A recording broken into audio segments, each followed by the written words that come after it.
대법원 2024년 12월 24일 선고 2020다 275-744 등 판결 사건명 소유권 이전 등기 등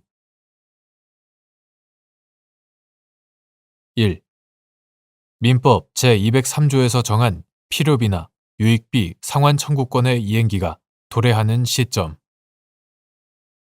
점유자가 회복자로부터 점유물 반환을 청구받거나 회복자에게 점유물을 반환한 때 점유자가 점유물을 보존하거나 개량하기 위하여 지출한 필요비나 유익비에 관하여 민법 제203조 제1항, 제2항은 점유자가 점유물을 반환할 때에 상환을 청구할 수 있도록 규정하고 있으므로 그 상환 청구권은 점유자가 회복자로부터 점유물 반환을 청구받거나 회복자에게 점유물을 반환한 때에 비로소 발생하여 점유자가 이를 행사할 수 있는 상태가 되고 이행기가 도래한다. 2. 물건의 소유자가 적법한 점유 권한 없는 점유자를 상대로 민법 제213조에 따른 물권적 청구권을 행사하여 물건의 반환을 구할 수 있는 경우 점유자가 물건의 소유자를 상대로 민법 제741조에 따라 해당 비용의 반환을 구할 수 있는지 여부, 소급 및 민법 제203조에 따라 점유물을 반환할 때 비로소 비용 상환 청구권을 행사할 수 있는지 여부, 적극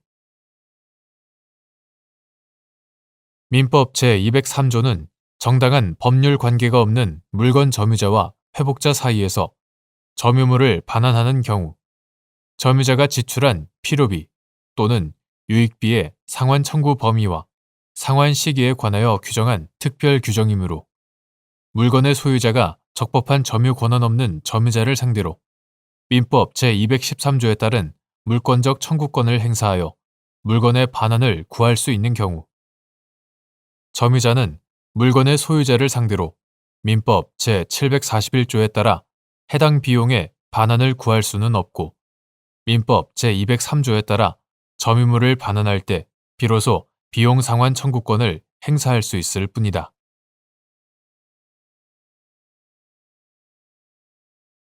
대법원 2024년 12월 24일 선고 2023다 205487 판결 사건명 손해배상 기 실손의료보험 약관 변경으로 다초점 인공수정체 비용이 실손의료보험 보장에서 제외되자 안과 의원을 운영하는 의사 갑이, 을 등에게 백내장 수술 및 다초점 인공수정체 삽입술을 시행하면서 실손의료보험이 적용되는 검사비는 올리고 실손의료보험이 적용되지 않는 다초점 인공수정체 비용은 공급가보다 낮추는 방식으로 진료비를 조정하였고 이후 을 등이 병보험회사에 검사비를 청구하여 병회사가 을 등에게 보험금을 지급하였는데 병회사가 갑과 을 등을 상대로 이를 기망행위라고 주장하며 손해배상을 구한 사안에서 재반 사정에 비추어 갑과 을 등의 위와 같은 행위가 공동불법행위 요건으로서 위법행위에 해당한다고 보기 어려운데도 이와 달리 본 원심 판단에 법리 오해 등의 잘못이 있다고 한 사례.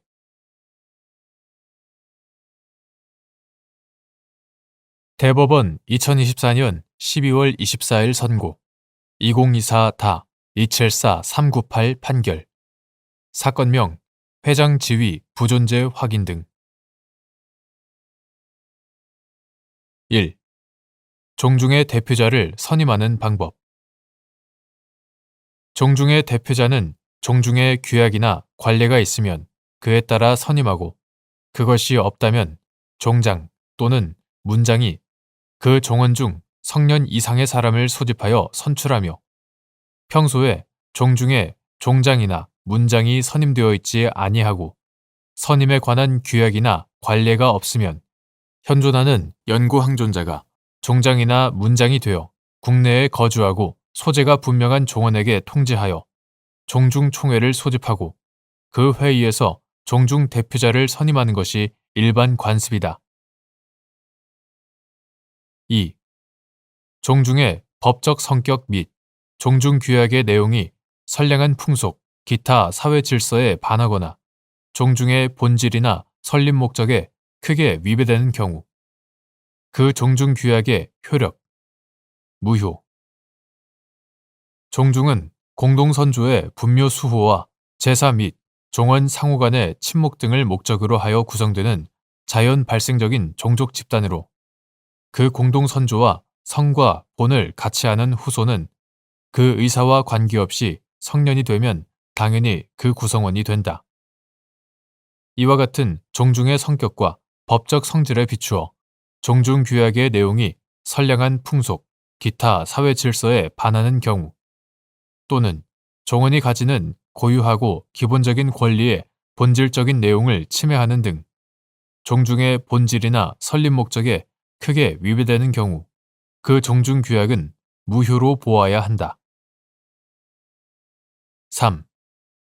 갑 종중의 일부 종원들이 종중규약 중 종중회장은 종손으로 한다는 조항은 우리 사회의 전체 법질서에 반하고 종중 및 종원의 고유한 성격이나 기본적인 권리의 본질적 내용을 훼손하여 무효라면서 위 조항에 근거하여 종중회장으로 취임한 을을 상대로 회장 지위의 부존재 확인을 구한 사안에서 위 조항의 내용은 선량한 풍속, 기타 사회 질서에 반할 뿐만 아니라 종원이 가지는 고유하고 기본적인 권리의 본질적인 내용을 침해하는 것으로서 종중의 본질이나 설립 목적에 크게 위배되므로 무효라고 보아야 하는데도 이와 달리 본 원심 판단에 법리 오해에 잘못이 있다고 한 사례.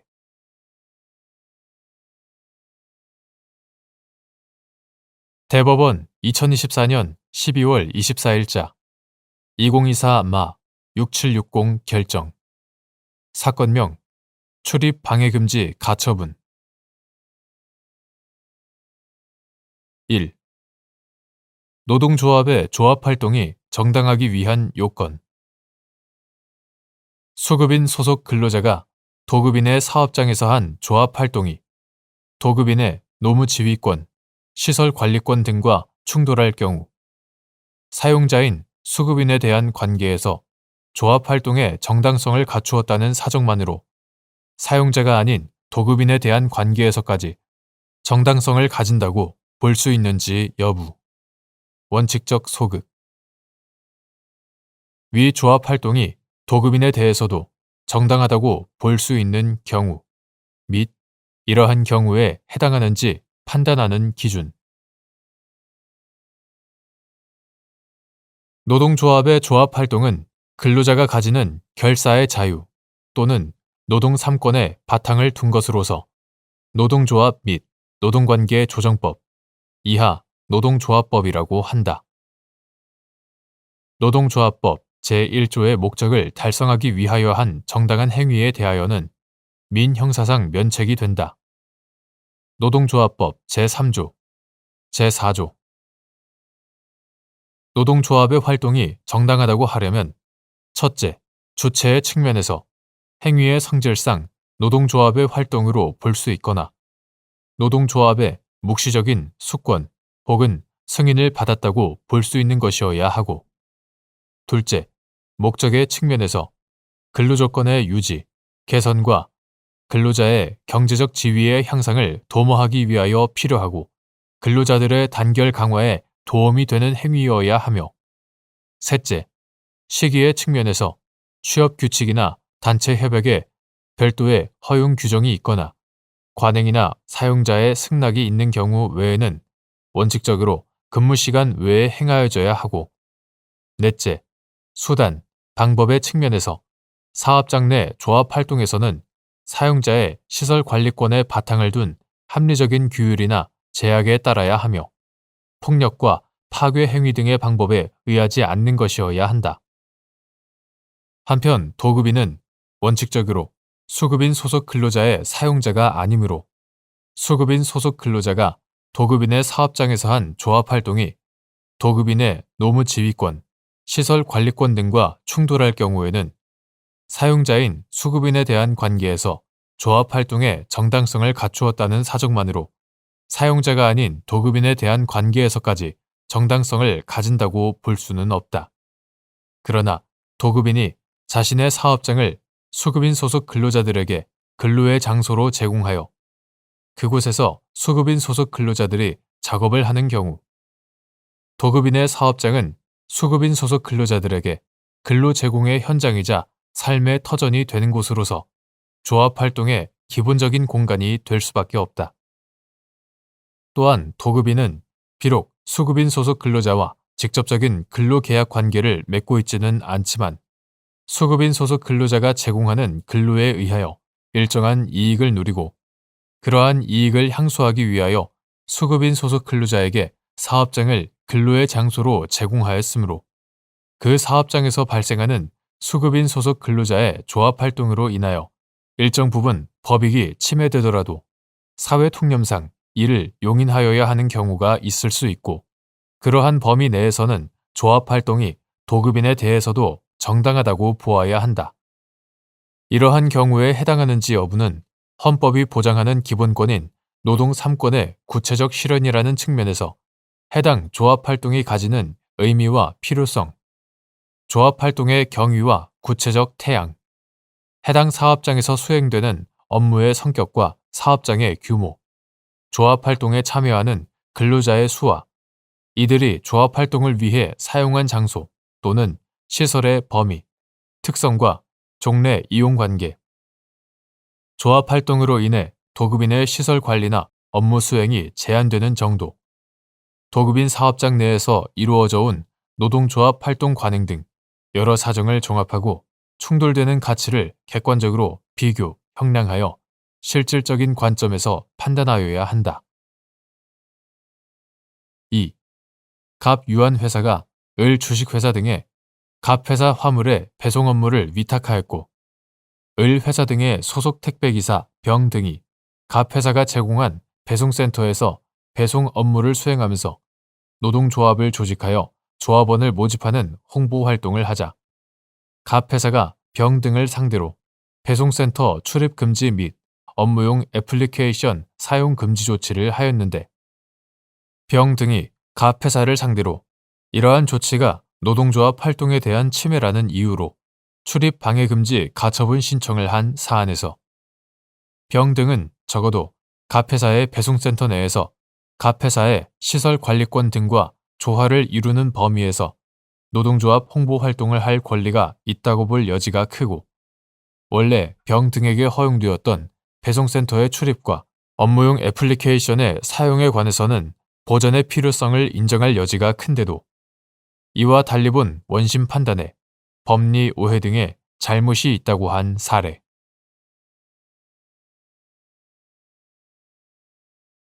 대법원 2024년 12월 26일 선고 2020-300-299 판결 사건명 손해배상 기 포괄임금 계약에 따라 지급된 임금이 최저임금에 미달하는 경우 포괄임금 계약이 유효하다고 볼 수 있는지 여부, 소급 및 이때 최저임금 미달 여부의 판단을 위한 비교대상 시급의 산정 방법 근로기준법 제2조 제1항 제8호에서 소정 근로시간은 근로기준법 제50조 제69조 본문 또는 산업안전보건법 제139조 제1항에 따른 근로시간의 범위에서 근로자와 사용자 사이에 정한 근로시간을 말한다고 정의하고 있다. 구 최저임금법 2018년 6월 12일 법률 제156666호로 개정되기 전의 것. 구 최저임금법 제6조 제4항은 최저임금에 산입하지 아니하는 임금 이하 최저임금 산입 제외 임금이라 하고 이를 제외한 임금을 비교대상 임금이라 한다. 최저임금 산입 제외 임금의 하나로 근로기준법 제2조 제1항에 따른 소정 근로시간 또는 소정의 근로일에 대하여 지급하는 임금 외의 임금으로서 고용노동부 장관이 정하는 것을 규정하고 있고 이에 관하여 구 최저임금법 시행규칙 2018년 12월 31일 고용노동부령 제240호로 개정되기 전의 것. 구 최저임금법 시행규칙 제2조 별표 1은 연장, 휴일 근로에 대한 임금 및 가산임금, 야간 근로에 대한 가산임금을 포함하여 명칭에 관계없이 소정근로에 대하여 지급하는 임금이라고 인정할 수 없는 것을 최저임금 산입 제외 임금으로 규정하고 있다.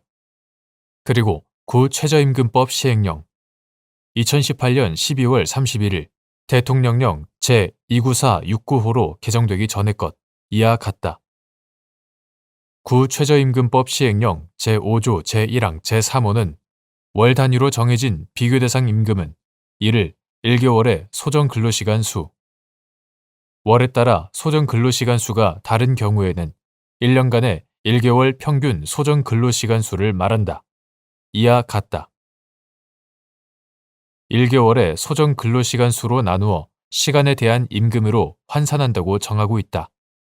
따라서 2018년 12월 31일 이전의 기간에 대하여 월 단위로 정해진 임금이 최저임금에 미달하는지는 비교 대상 임금액을 1개월의 소정 근로시간 수로 나눈 금액 이하 비교 대상 임금과 구분하기 위하여 편의상 비교 대상 시급이라 한다. 비교 대상 시급과 시급으로 고시되는 최저임금을 비교하여 판단하여야 한다. 임금은 기본임금을 결정하고 이를 기초로 각종 수당을 가산하여 합산 지급하는 것이 원칙이지만 기본임금을 미리 정하지 아니한 채 법정 수당까지 포함된 금액을 월 급여액이나 일당 임금으로 정하여 근로시간 수와는 상관없이 지급하기로 하는 이른바 정액급 포괄임금 계약을 체결하거나 기본임금을 미리 정하면서도 법정 재수당을 구분하지 아니한 채 일정액을 법정 재수당으로 정하여 이를 근로시간 수에 상관없이 지급하기로 약정하는 내용의 이른바 정액수당 포괄임금 계약을 체결하는 것도 가능하다. 감시 또는 단속적 근로 등과 같이 근로시간, 근로 형태와 업무의 성질을 고려할 때 근로시간의 산정이 어려운 경우 포괄임금 계약을 체결하더라도 그것이 달리 근로자에게 불이익이 없고 여러 사정에 비추어 정당하다고 인정될 때에는 유효하다. 그러나 포괄임금 계약에 따라 지급된 임금이 최저임금에 미달하는 때에는 포괄임금 계약이 유효하다고 볼 수 없고 사용자는 그 미달액을 지급하여야 한다. 이때 최저임금 미달 여부의 판단을 위한 비교 대상 시급의 산정 방법은 다음과 같다. 정액수당 포괄임금 계약을 체결한 경우에는 특별한 사정이 없는 한 곧바로 기본 임금을 기초로 비교 대상 임금을 산정하면 된다. 그러나 정액급 포괄임금 계약을 체결하면서 월 급여액의 대상이 된 근로시간 수를 정한 경우에는 월 급여액으로부터 역산하는 방식으로 기본임금을 구한 후 이를 기초로 비교 대상 임금을 산정해야 한다. 그리고 이와 같이 월 급여액으로부터 역산하는 경우 그 월 급여액에는 최저임금 산입 제외임금이 포함되어 있으므로 이를 제외해야 하는데 월 급여액 외에 비교 대상 임금이나 통상임금에 포함될 다른 임금 항목이 없는 경우에는 특별한 사정이 없는 한 비교 대상 임금은 월 급여액에 소정 근로시간, 유급 주휴시간 및 가산율을 반영한 연장, 야간, 휴일 근로시간을 모두 더한 시간에서 소정 근로시간 및 유급 주휴시간이 차지하는 비율을 곱하는 방식으로 산정하여야 하고 이를 구 최저임금법 시행령 제5조 제1항 제3호에 따라 1개월의 소정 근로시간 수로 나눈 방식으로 산정한 비교 대상 시급을 최저임금과 비교하여 최저임금법 위반 여부를 판단하여야 한다.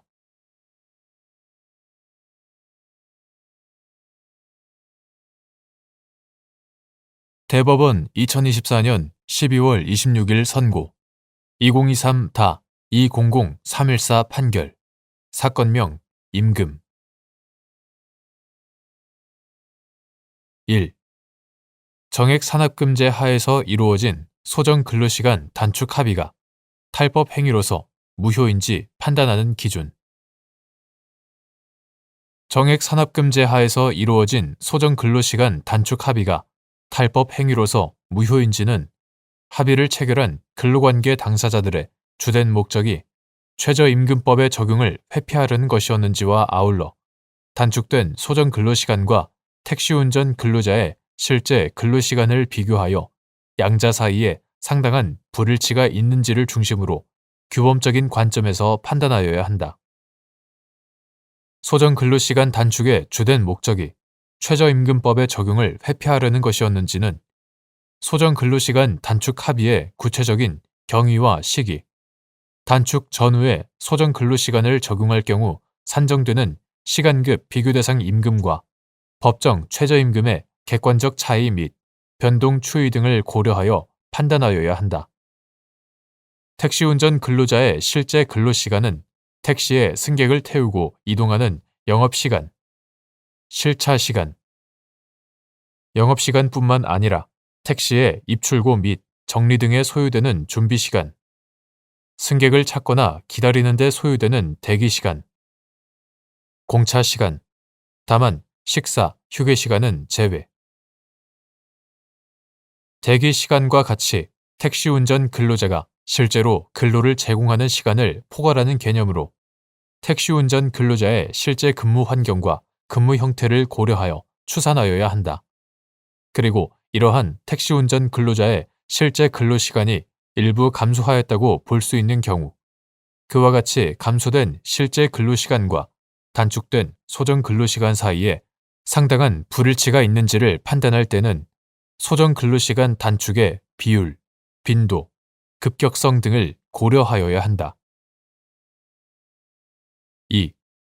근로계약, 취업규칙, 단체협약 등의 소정 근로시간에 관한 유효한 정함이 없는 경우 법원은 최저임금 미달 여부 및 미달액 판단 등을 위해 근로관계 당사자들의 의사를 보충하여 근로계약을 해석하는 방법으로 유효한 소정 근로시간을 확정하여야 하는지 여부. 적극. 소정 근로시간은 근로자가 근로 의무를 부담할 것을 약정하고 사용자가 그 근로 의무의 이행에 관하여 임금을 지불하기로 약정한 시간으로 근로기준법상 연장 근로수당 등을 산정하기 위한 전제가 되는 통상임금의 계산, 최저임금법상 비교대상 임금의 시간급 환산, 근로자 퇴직급여 보장법상 퇴직금 제도의 설정 의무 존부 결정 등을 위해 필요한 도구 개념의 성격을 갖는다. 근로기준법은 사용자에 대하여 근로계약을 체결할 때 소정 근로시간을 명시한 서면을 근로자에게 교부할 의무를 부과하면서 그 위반 행위를 처벌하는 규정을 두고 있다. 제17조, 제114조. 이러한 소정 근로시간의 의의와 기능 등을 고려하면 근로계약, 취업규칙, 단체협약 등의 소정 근로시간에 관한 유효한 정함이 없는 경우 법원은 최저임금 미달 여부 및 미달액 판단 등을 위해 근로관계 당사자들의 의사를 보충하여 근로계약을 해석하는 방법으로 유효한 소정 근로시간을 확정할 필요가 있다. 3. 갑 택시회사가 2008년 3월 21일 법률 제8964호로 개정된 최저임금법 제6조 제5항이 시행되기 하루 전 노동조합과 소속 택시운전 근로자들의 소정 근로시간을 1일 3.5시간으로 정하는 임금협정을 체결하였는데 택시운전 근로자로 근무한 을 등이 위 소정 근로시간이 무효라고 주장하며 갑 회사를 상대로 미지급 최저임금 등의 지급을 구한 사안에서 위 임금협정의 소정 근로시간 합의가 탈법 행위에 해당하여 무효라고 하면서도 임금협정 이전의 소정 근로시간을 확정할 수 없다는 이유로 을 등의 청구를 전부 기각한 원심 판단에 법리 오해 등의 잘못이 있다고 한 사례.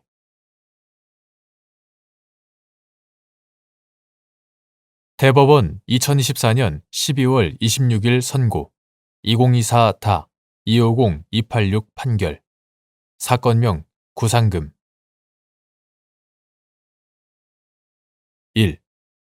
상법 제682조의 보험자 대위에 의하여 보험자가 취득하는 권리에 상법 제724조 제2항에서 정한 피해자의 직접 청구권이 포함되는지 여부, 적극 및 보험계약의 해석상 보험사고를 일으킨 자가 상법 제682조에서 정한 제3자가 아닌 피보험자에 해당하는 경우 보험자가 보험사고자에게 보험자 대위권을 행사할 수 있는지 여부, 소극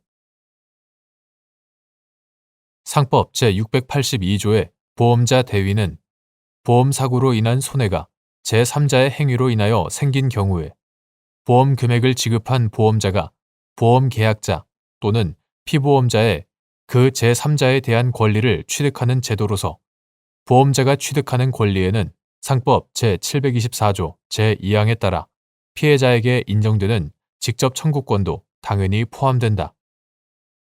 그러나 보험계약의 해석상 보험사고를 일으킨 자가 상법 제682조에서 정한 제3자가 아닌 피보험자에 해당될 경우에는 보험자는 그 보험사고자에 대하여 보험자 대위권을 행사할 수 없다. 2. 손해보험에서 보험의 목적물과 위험의 종류만 정해져 있고 피보험자와 피보험 이익이 명확하지 않은 경우 보험계약이 보험계약자 자신을 위한 것인지 타인을 위한 것인지 결정하는 방법. 손해보험에 있어서 보험의 목적물과 위험의 종류만이 정해져 있고 피보험자와 피보험 이익이 명확하지 않은 경우에 그 보험계약이 보험계약자 자신을 위한 것인지 아니면 타인을 위한 것인지는 보험계약서 및 당사자가 보험계약의 내용으로 삼은 약관의 내용, 당사자가 보험계약을 체결하게 된 경위와 그 과정, 보험회사의 실무처리 관행 등 재반 사정을 참작하여 결정하여야 한다. 3.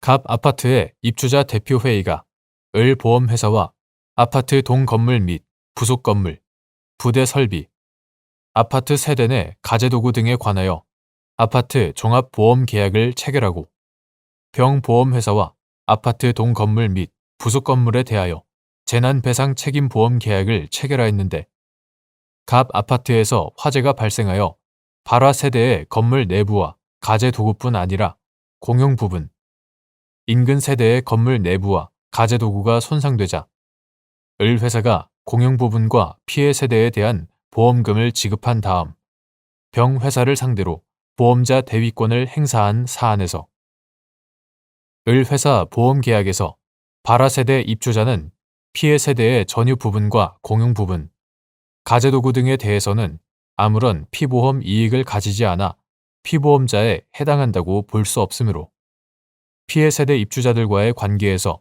상법 제682조에서 정한 제3자에 해당하고 병회사 보험 계약에서 갑 아파트의 각 구분 소유자, 점유자, 임차인, 점유자 및 관리자는 각자가 소유, 관리 또는 점유하는 부분에 관하여 서로 구분되는 피보험 이익을 가지고 있어 병회사 보험계약 전체에 대한 공동 피보험자에 해당한다고 보기 어려우므로 발화 세대 입주자가 피해 세대 입주자들에 대해 부담하는 손해배상 책임이 특별한 사정이 없는 한 병회사 보험계약에서 보상하는 손해에 포함된다고 볼 수 있는데도 이와 달리 본 원심 판단에 법리 오해 등의 잘못이 있다고 한 사례.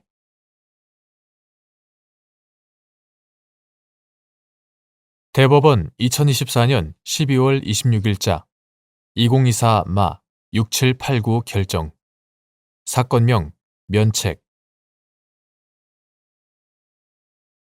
1. 채무자 회생 및 파산에 관한 법률 제564조 제1항 제1호 제658조 제321조에서 면책 불허가 사유로 정하고 있는 설명 의무 위반죄의 대상이 되는 파산에 관하여 필요한 설명의 의미 및 파산 관제인 등의 설명이나 자료 제출 요구가 파산 절차의 진행을 위하여 필수적인 내용에 관한 것이 아닌 경우 설명 의무 위반죄가 성립하는지 여부, 소극. 같은 법 제658조에서 정한 정당한 사유의 의미. 채무자 회생 및 파산에 관한 법률, 이하 채무자 회생법이라 한다. 채무자 회생법 제564조 제1항 제1호, 제658조, 제321조에 따르면 채무자는 파산 관제인, 감사위원 또는 채권자 집회, 이하 파산 관제인 등이라 한다. 파산 관제인 등의 요청이 있으면 파산에 관하여 필요한 설명을 하여야 하고, 채무자가 정당한 사유 없이 설명을 하지 않거나 허위의 설명을 한 때에는 설명 의무 위반죄로 처벌하며, 채무자에게 설명 의무 위반죄에 해당하는 행위가 인정되면 면책 불허가 사유에 해당한다. 설명 의무 위반죄의 대상이 되는 파산에 관하여 필요한 설명이란 파산 관제인 등이 채무자에게 요청하는 모든 사항에 관한 설명을 의미하는 것이 아니라, 구체적인 사안에서 기록상 드러나는 여러 사정들을 고려하여 파산 절차의 진행을 위하여 필수적인 내용에 관한 설명으로 한정되어야 한다. 만일 파산 관제인 등의 설명이나 자료 제출 요구가 파산 절차의 진행을 위하여 필수적인 내용에 관한 것이 아니라면 그에 대한 채무자의 설명이나 자료 제출이 불충분하다고 하더라도 설명 의무 위반죄가 성립한다고 보기는 어렵다. 한편 채무자 회생법 제658조의 정당한 사유라 함은 파산 관제인 등이 설명을 요구하는 내용이 채무자가 보유 또는 지배하고 있는 정보의 범위를 넘어서는 경우이거나 채무자의 지적 능력, 연령, 건강 상태, 사안의 복잡성 등에 비추어 채무자에게 온전한 설명을 기대하기 어려운 경우와 같이 채무자에게 책임을 돌릴 수 없는 사유를 말한다. 2. 채무자 회생 및 파산에 관한 법률 제564조 제2항에 따라 법원이 면책 불허가 사유가 있음에도 면책을 허가하는 것이 상당한지를 판단할 때 고려하여야 할 사항. 채무자 회생 및 파산에 관한 법률 제564조 제2항은 법원은 제1항 각 호에 면책 불허가 사유가 있는 경우라도 파산에 이르게 된 경위, 그 밖의 사정을 고려하여 상당하다고 인정되는 경우에는 면책을 허가할 수 있다라고 규정하여 이른바 재량 면책을 인정하고 있다. 법원이 면책 불허가 사유가 있음에도 면책을 허가하는 것이 상당한지를 판단할 때에는 채무의 발생과 증가 원인 등을 비롯한 채무자가 파산에 이르게 된 경위, 면책 불허가 사유에 해당하는 행위의 내용과 정도, 채무자의 경제적 재기에 대한 의욕과 갱생의 필요성, 채권자의 이의 신청 유무와 사유 등 여러 사정을 고려하되 채무자의 경제적 재기를 통하여 사회 복귀를 실현하려는 면책제도의 사회적, 정책적 기능을 염두에 두어야 한다. 3. 파산 관제인이 법원의 허가를 받아 파산재단의 매각이나 회복을 가름하여 채무자로부터 일정한 금원을 받아 이를 파산재단에 편입하는 내용으로 화해 계약을 체결할 수 있는지 여부. 적극. 채무자의 파산 선고 당시 환가할 재산이 없거나 극히 미미한 경우 또는 채무자의 처분 행위가 부인권의 대상이 되는지가 불확실한 경우에도 채무자로 하여금 일정한 금원을 파산재단에 편입하도록 권유할 수 있는지 여부. 소극. 및 채무자가 이러한 파산 관제인의 권유에 응하지 아니하였다는 사정을 채무자의 면책심사에서 불리하게 고려할 수 있는지 여부. 소극. 파산 관제인은 선량한 관리자로서의 주의 의무에 반하지 않는 한 파산재단에 속하는 재산을 적당한 방법으로 환가할 수 있는 재량권을 가지므로 채무자 회생 및 파산에 관한 법률, 이하 채무자 회생법이라 한다. 채무자 회생법 제492조 제11호에 따라 법원의 허가를 받아 파산재단의 매각, 파산재단에 속하는 일부 재산을 채무자가 보유하기를 원하거나 재산의 매각이 쉽지 아니한 경우, 파산재단의 매각이나 회복, 채무자가 부인권의 대상이 되는 행위를 한 경우, 회복을 위한 효율적인 수단으로 매각, 회복을 가름하여 채무자로부터 일정한 금원을 받아 이를 파산재단에 편입하는 내용으로 화해 계약을 체결한 것도 가능하다.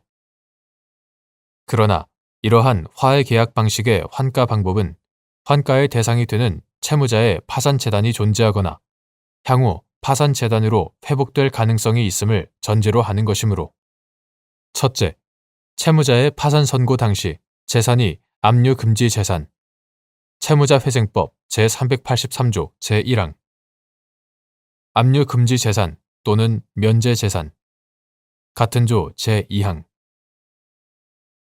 압류금지 재산 또는 면제재산의 범위 내이어서 환가할 재산이 없거나 극히 미미한 경우.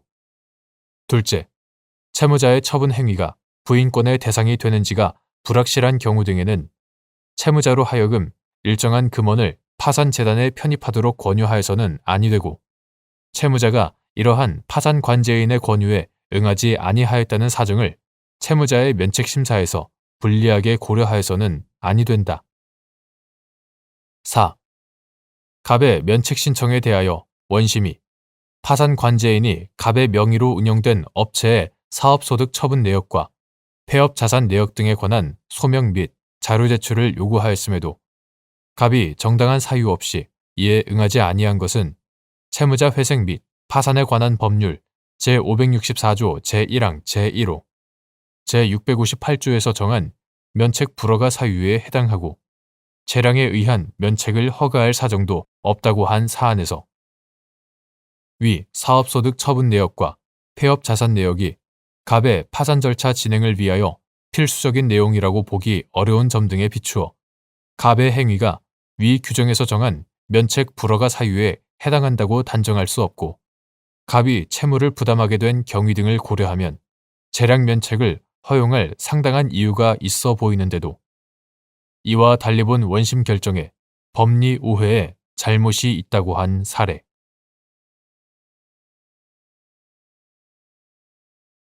대법원 2024년 12월 24일 선고 2021-552-03 판결 사건명 법인세 경정 청구 거부 처분 취소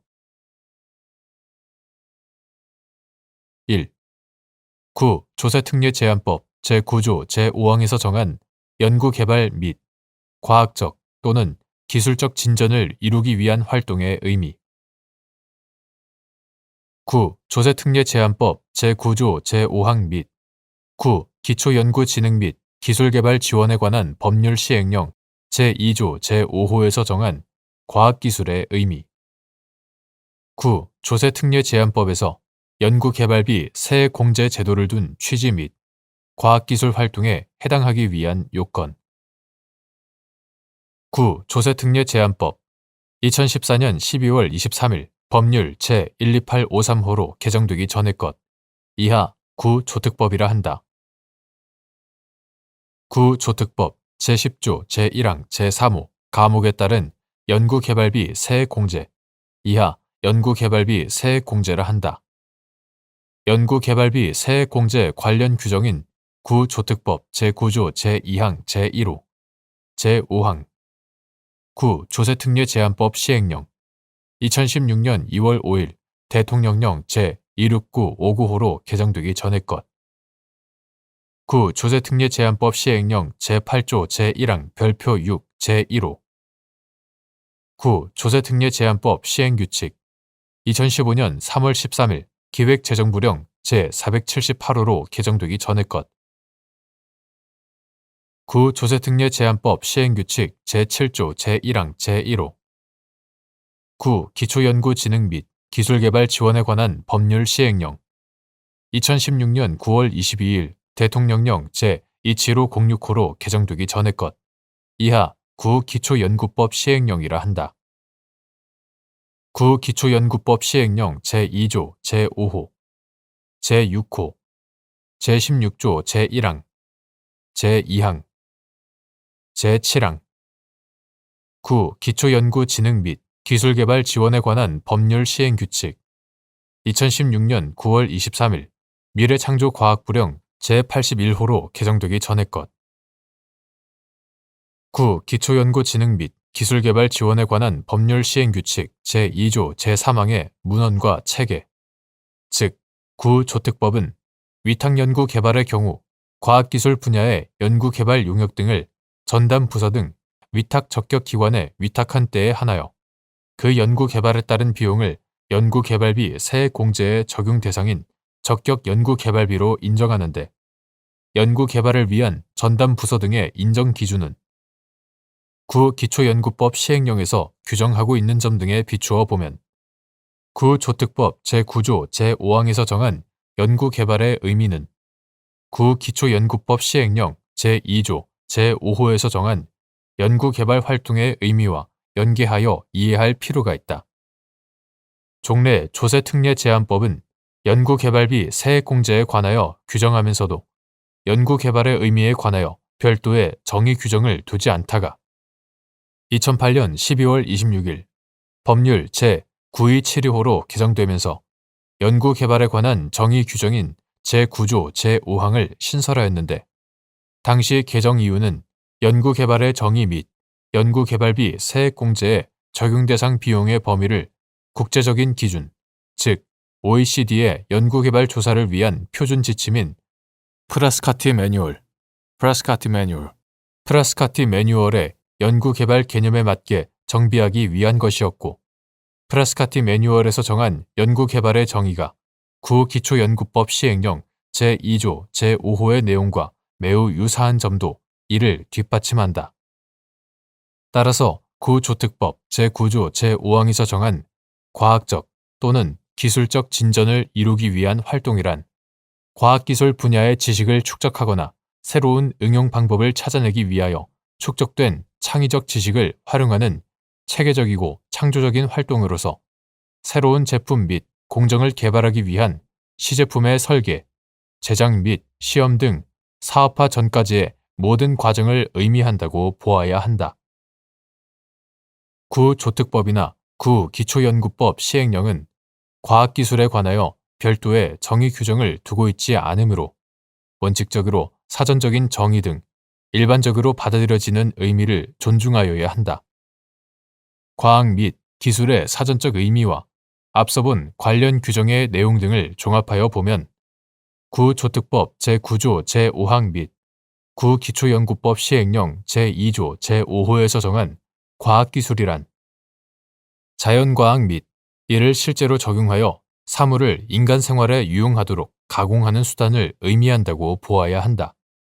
연구개발은 그 속성상 기업의 수익 발생과 곧바로 이어지지 않는 경우가 많고 시행착오나 실패의 위험이 따르므로 결과의 불확실성이 내재되어 있다.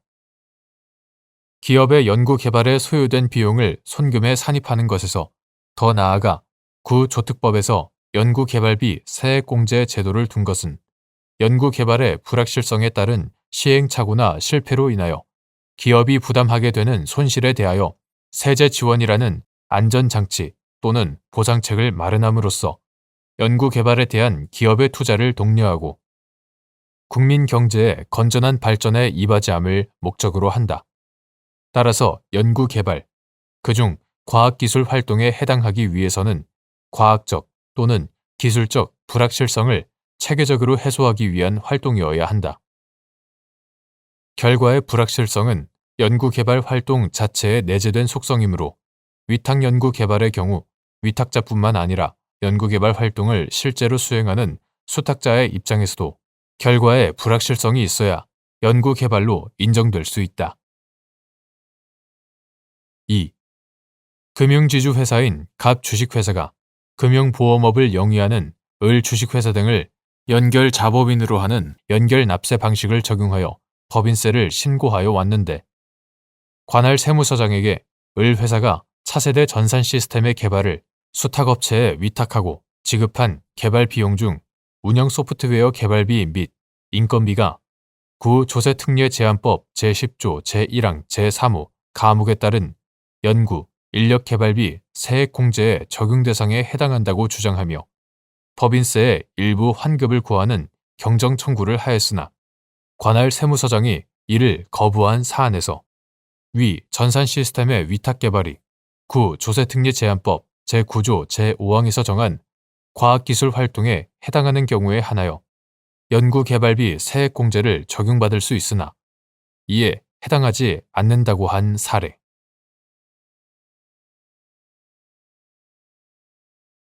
대법원 2024년 12월 24일 선고 2024-2-341-22 판결.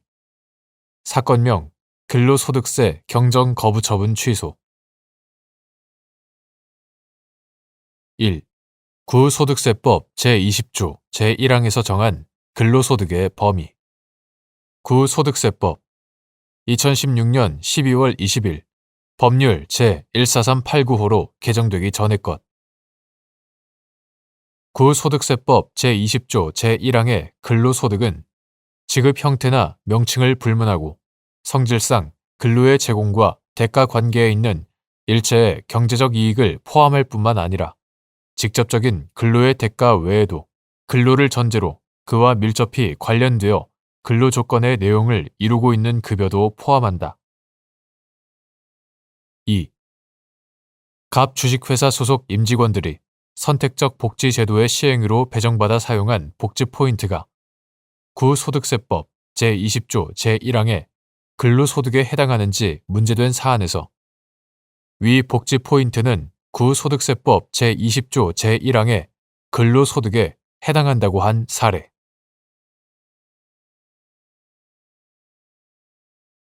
대법원 2024년 12월 26일 선고 2022-49984 등 판결. 사건명 부가가치세 부과처분 취소 등. 1. 부가가치세의 과세표준이 되는 공급가액의 의미 및 재화나 용역을 공급하는 자가 이를 공급받는 자로부터 지급받은 위약금 명목의 돈의 실질이 재화나 용역의 공급과 대가 관계에 있는 경우 부가가치세의 과세표준이 되는 공급가액에 포함되는지 여부. 적극. 계약 인수에 따른 법률 관계 및 계약 인수 여부를 판단하는 기준. 부가가치세의 과세표준이 되는 공급가액이란 금전으로 받는 경우 재화나 용역의 공급에 대가 관계가 있는 가액, 곧 그 대가를 말한다 할 것이므로 재화나 용역의 공급 대가가 아닌 위약금이나 손해배상금 등은 공급가액이 될 수 없다. 다만 재화나 용역을 공급하는 자가 이를 공급받는 자로부터 위약금 명목의 돈을 지급받았다고 하더라도 그 실질이 재화나 용역의 공급과 대가 관계에 있는 것이라면 이는 부가가치세의 과세표준이 되는 공급가액에 포함된다. 한편 계약 당사자로서 지위 승계를 목적으로 하는 계약 인수는 계약으로부터 발생하는 채권, 채무의 이전 외에 계약 관계로부터 생기는 해제권 등 포괄적 권리 의무의 양도를 포함하는 것으로서 계약 인수가 적법하게 이루어지면 양도인은 계약 관계에서 탈퇴하게 되고 계약 인수 후에는 양도인의 면책을 유보하였다는 등 특별한 사정이 없는 한 잔류 당사자와 양도인 사이에는 계약 관계가 존재하지 않게 되며 그에 따른 채권 채무 관계도 소멸한다. 이러한 계약 인수가 이루어지면 그 계약 관계에서 이미 발생한 채권, 채무도 이를 인수 대상에서 배제하기로 하는 특약이 있는 등 특별한 사정이 없는 한 인수인에게 이전된다.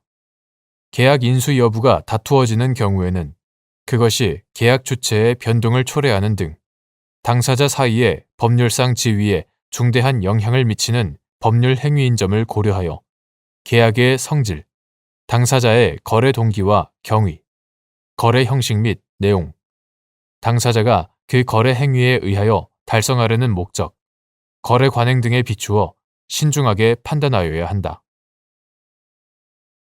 2.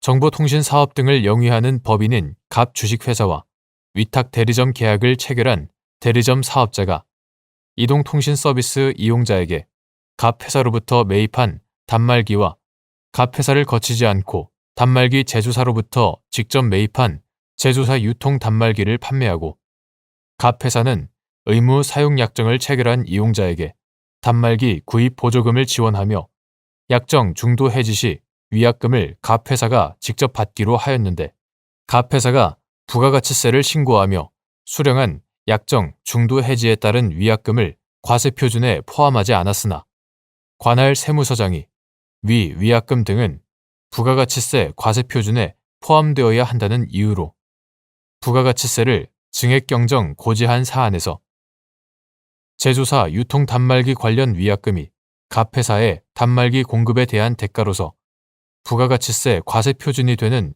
공급가액에 포함된다고 본 원심 판단에 법리 오해에 잘못이 있다고 한 사례.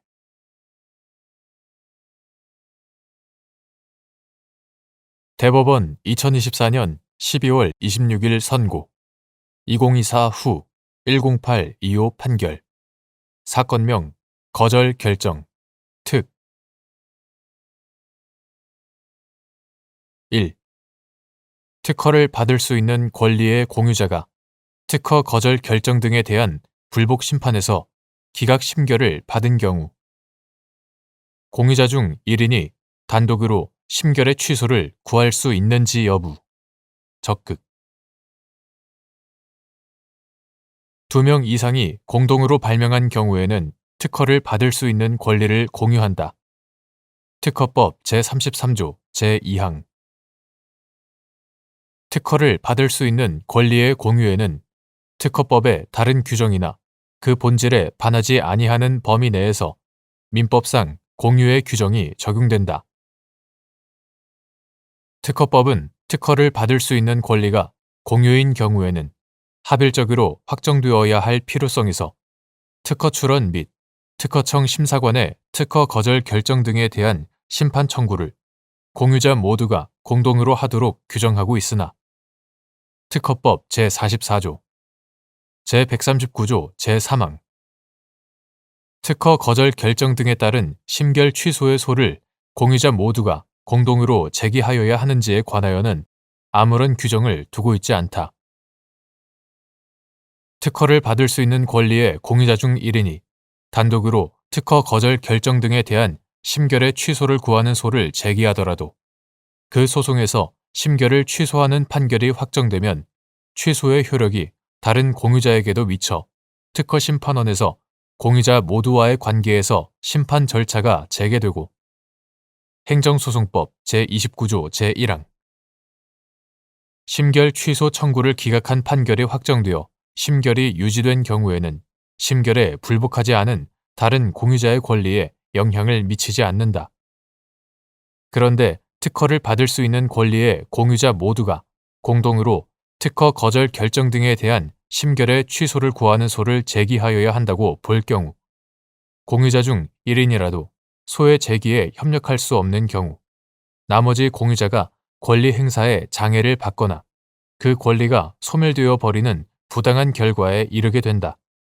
따라서 특허를 받을 수 있는 권리의 공유자가 특허 거절 결정 등에 대한 불복 심판에서 기각 심결을 받은 경우에 제기하는 심결 취소의 소는 심판 청구인인 공유자 모두가 공동으로 제기하여야 하는 고유 필수적 공동소송이라고 할 수 없고 특허를 받을 수 있는 권리의 공유자 중 1인이라도 그 권리를 방해하는 심결이 있는 때에는 권리의 소멸을 방지하기 위해 단독으로 심결의 취소를 구할 수 있다. 2. 소송 대리권에 흠이 있는 사람이 행한 소송 행위에 대한 추인의 효력 및 이러한 추인을 상고심에서도 할 수 있는지 여부 적극 무권 대리인이 행한 소송 행위 중 일부의 소송 행위만을 추인하는 것이 허용되는지 여부 원칙적 소극 민사소송법 제97조에 따라 소송 대리인에게 준용되는 같은 법 제60조에 따르면 소송 대리권에 흠이 있는 사람이 소송 행위를 한 뒤에 보정된 당사자나 소송 대리인이 이를 추인한 경우에는 그 소송 행위는 이를 한때에 소급하여 효력이 생기고 이러한 추인은 상고심에서도 할 수 있다. 무권 대리인이 행한 소송 행위의 추인은 특별한 사정이 없는 한 소송 행위의 전체를 대상으로 하여야 하고 그중 일부의 소송 행위만을 추인하는 것은 허용되지 아니한다.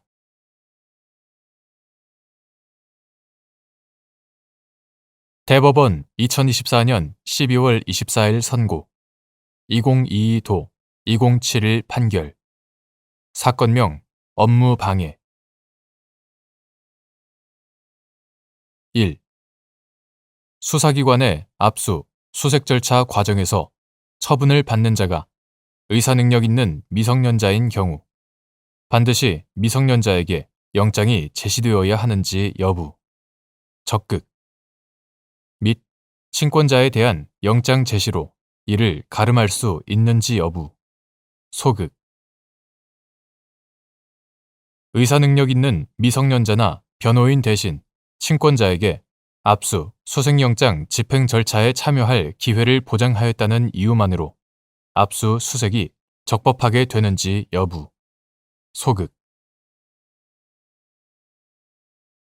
헌법 제12조 제3항 본문은 체포, 구속, 압수 또는 수색을 할 때에는 적법한 절차에 따라 검사의 신청에 의하여 법관이 발부한 영장을 제시하여야 한다라고 규정하고 구형사소송법 2022년 2월 3일 법률 제18799호로 개정되기 전의 것 이와 같다. 구형사소송법 제219조 제118조는 수사기관이 압수, 수색영장을 집행할 때에는 처분을 받는 자에게 반드시 압수, 수색영장을 제시하여야 한다는 취지로 규정하고 있다.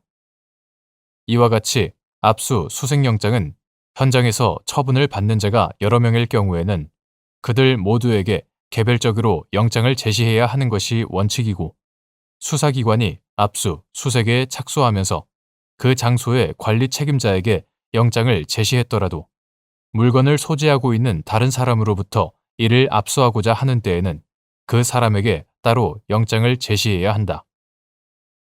압수수색이 정보저장 매체에 대하여 이루어질 때 그 범위를 정하여 출력 또는 복제하는 방법이 불가능하거나 압수의 목적을 달성하기에 현저히 곤란한 예외적인 사정이 인정되어 전자정보가 담긴 저장 매체 또는 복제본을 수사기관 사무실 등으로 옮겨 이를 복제, 탐색, 출력하는 경우에도 그와 같은 일련의 과정에서 구형사소송법 제219조, 제121조에서 규정하는 압수, 수색영장의 집행을 받는 당사자, 이하 피압수자라 한다.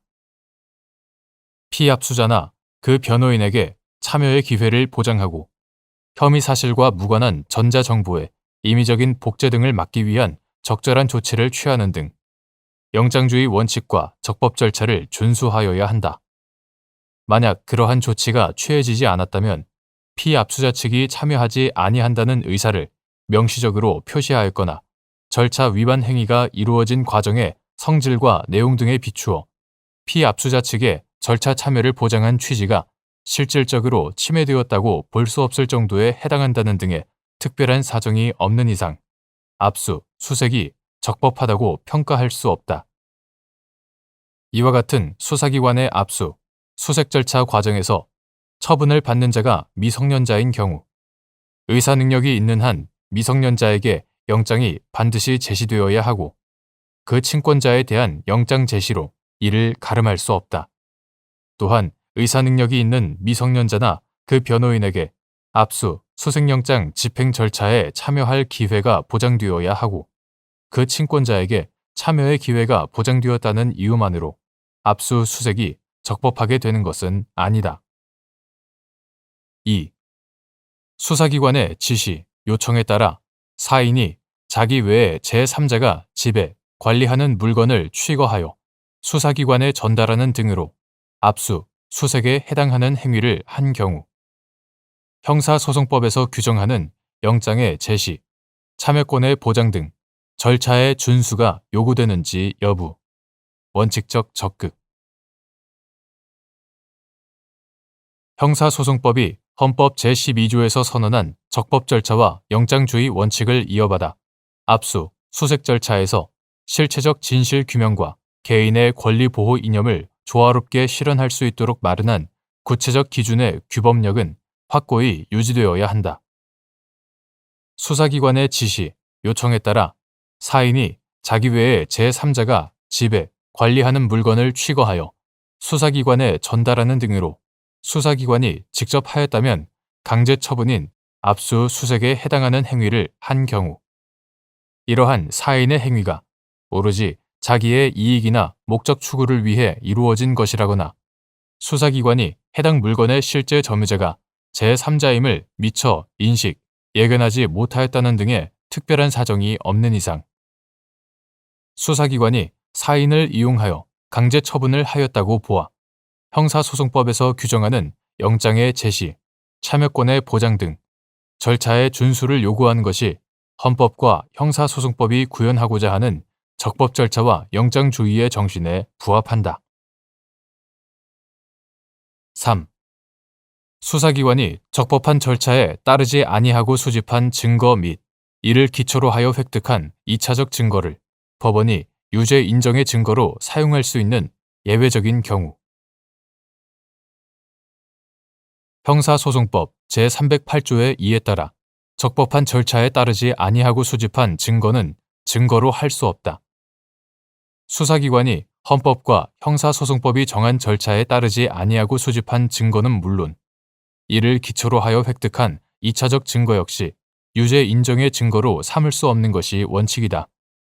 다만 수사기관의 절차 위반 행위가 적법 절차의 실질적인 내용을 침해하는 경우에 해당하지 아니하고 오히려 그 증거의 증거 능력을 배제하는 것이 헌법과 형사소송법이 형사소송에 관한 절차 조항을 마련하여 적법 절차의 원칙과 실체적 진실 규명의 조화를 도모하고 이를 통하여 형사사법 정의를 실현하려고 한 취지에 반하는 결과를 초래하는 것으로 평가되는 예외적인 경우라면 법원은 그 증거를 유죄 인정의 증거로 사용할 수 있다.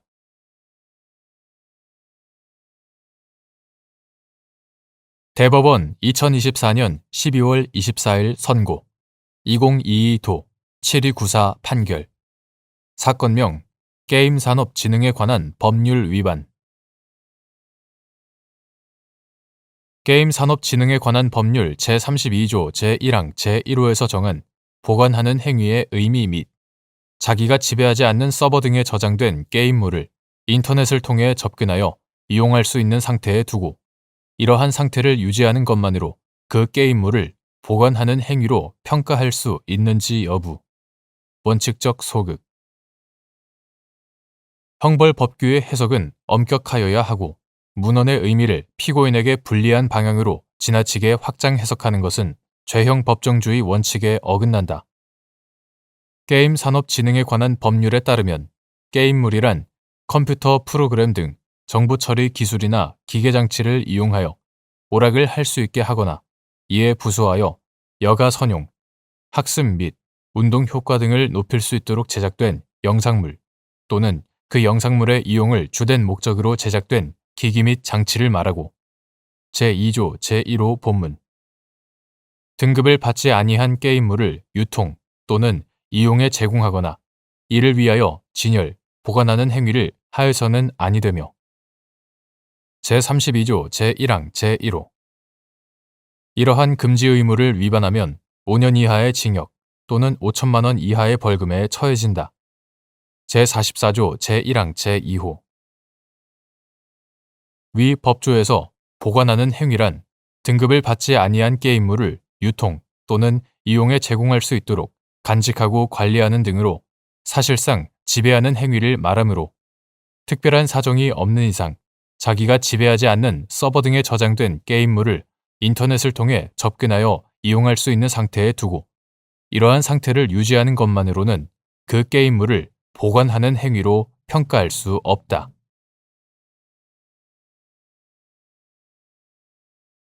대법원 2024년 12월 24일 선고 2023도 3626 판결 사건명 아동 청소년의 성보호에 관한 법률 위반 음란물 제작, 배포 등 1. 전자정보가 제3자 소유, 관리의 정보 저장 매체에 그 내용이 동일하게 복제되어 이미 제출되는 경우 복제 전자정보 이미 제출자 외에 원본 전자정보 관리 처분자를 실질적 피압수자로 보고 그에게 참여권을 인정해야 하는지 여부. 원칙적 소극. 전자정보가 제3자 소유, 관리의 정보 저장 매체에 복제되어 이미 제출되는 경우에 복제 전자정보와 원본 전자정보의 내용이 완전히 동일하다고 하더라도 복제 전자정보 생성 경위와 지배관리 상태, 복제 전자정보를 이미 제출하게 된 경위, 원본 전자정보 이미 제출이나 압수, 수색 가능성 등 재반 사정과 전자정보 압수 수색에서 혐의 사실과 무관한 전자정보의 무분별한 탐색, 복제, 출력 등을 방지하려는 참여권의 의의 및 기능을 종합적으로 살펴 원본 전자정보 이미 제출이 충분히 가능함에도 오직 원본 전자정보 관리 처분권자의 참여를 배제할 목적으로 원본 전자정보 대신 복제 전자정보를 이미 제출하는 경우 등과 같이 복제 전자정보를 이미 제출하는 사람에게만 참여의 기회를 부여하는 것이 현저히 부당하다는 등의 특별한 사정이 없는 한 그 정보의 동일성을 들어 복제 전자정보 이미 제출자 외에 원본 전자정보 관리 처분권자를 실질적 피압수자로 평가하고 그에게 참여권을 인정해야 하는 것은 아니라고 보아야 한다. 2.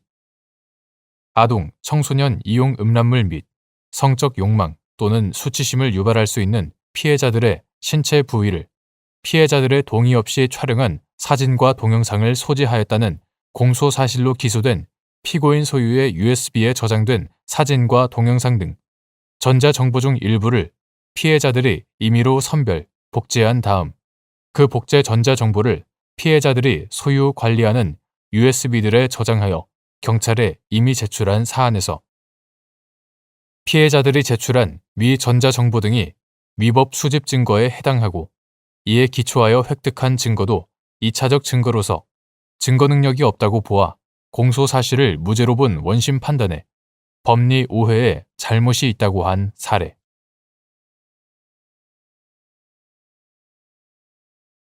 대법원 2024년 12월 26일 선고 2024도 1856 판결 사건명 업무상 과실치사 등 1.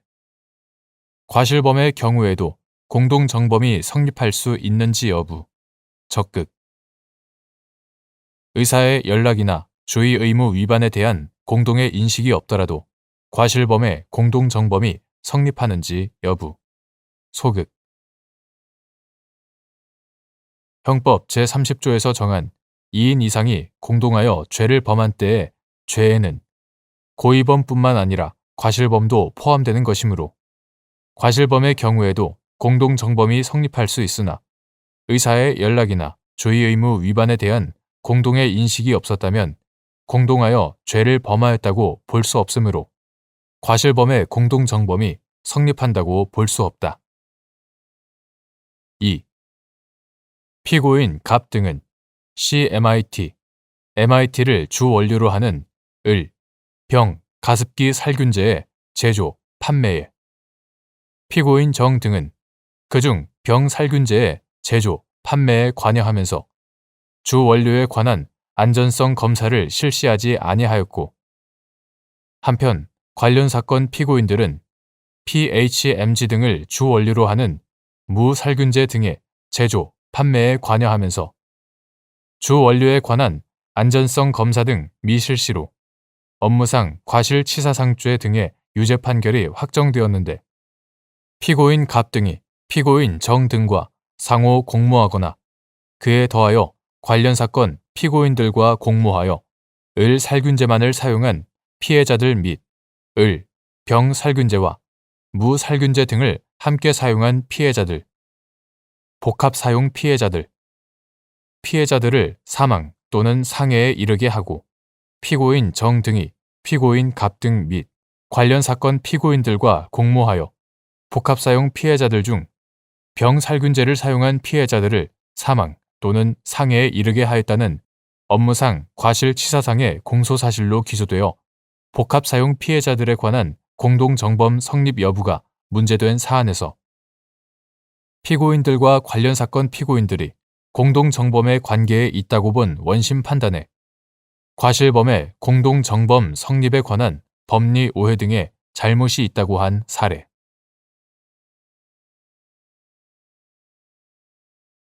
대법원 2024년 12월 26일 선고 2024도 9537 판결.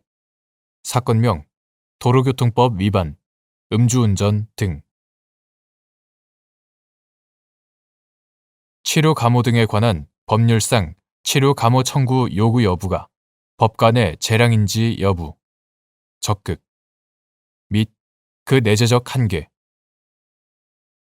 공소 제기된 사건의 심리 결과 피고인의 재범 가능성과 아울러 일정한 강제력을 수반하는 감호 상태에서 치료받아야 할 필요성에 관한 구체적인 사정이 명백하게 확인되었는데도 그러한 요구 권한을 행사하지 아니한 것이 매우 불합리하다고 인정되는 경우 그러한 권한의 불행사는 재량의 한계를 현저하게 벗어난 것으로 위법한지 여부, 적극. 치료 감호 등에 관한 법률 이하 치료 감호법이라 한다.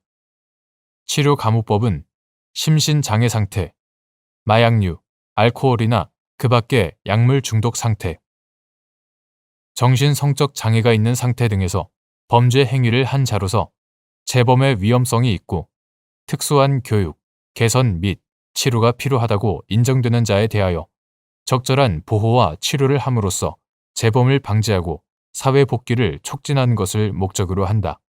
제1조 치료 감호법은 알코올을 섭취하는 습벽이 있거나 그에 중독된 자로서 금고 이상의 형에 해당하는 죄를 지은 자를 치료 감호 대상자라고 규정하고 제2조 제1항 제2호 검사는 치료 감호 대상자가 치료 감호를 받을 필요가 있는 경우 관할 법원에 치료 감호를 청구할 수 있으며 제4조 제1항 그 경우 정신건강의학과 등 전문의의 진단이나 감정을 참고하여야 하고 제4조 제2항 본문 공소 제기한 사건의 경우 항소심 변론 종결 시까지 치료 감호를 청구할 수 있다고 제4조 제5항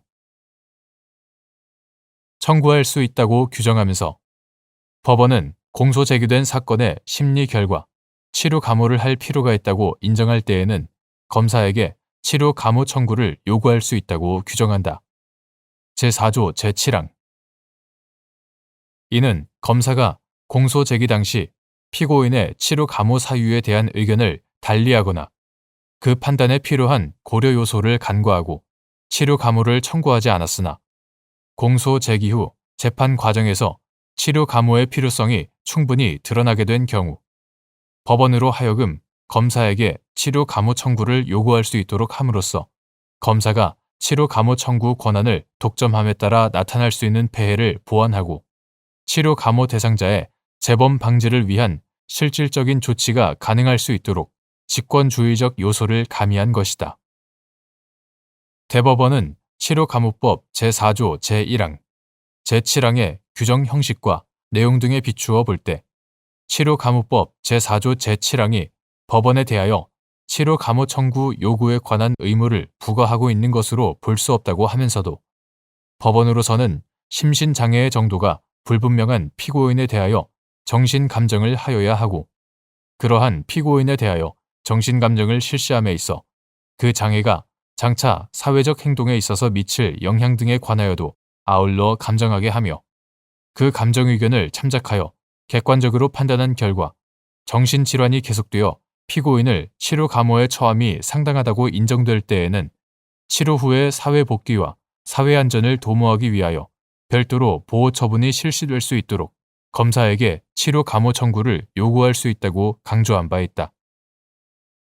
이러한 치료 감호법의 목적, 치료 감호 대상자의 범위, 치료 감호 청구의 요건과 절차, 치료 감호 청구 요구 제도의 취지와 기능, 치료 감호 청구 요구에 관한 판례 법리 등을 종합하여 보면 치료 감호법이 법원에 대하여 치료 감호 청구 요구에 관한 의무를 부과하고 있는 것으로 볼 수 없어 치료 감호 청구 요구 여부가 법관의 재량에 맡겨져 있다고 하더라도 거기에는 치료 감호 대상자의 재범 방지와 사회 복귀 촉진이라는 치료 감호법의 목적에 따른 재량의 내재적 한계가 있으므로 공소 제기된 사건의 심리 결과 피고인의 재범 가능성과 아울러 일정한 강제력을 수반하는 감호 상태에서 치료받아야 할 필요성에 관한 구체적인 사정이 명백하게 확인되었는데도 그러한 요구 권한을 행사하지 아니한 것이 매우 불합리하다고 인정되는 경우라면 그러한 권한의 불행사는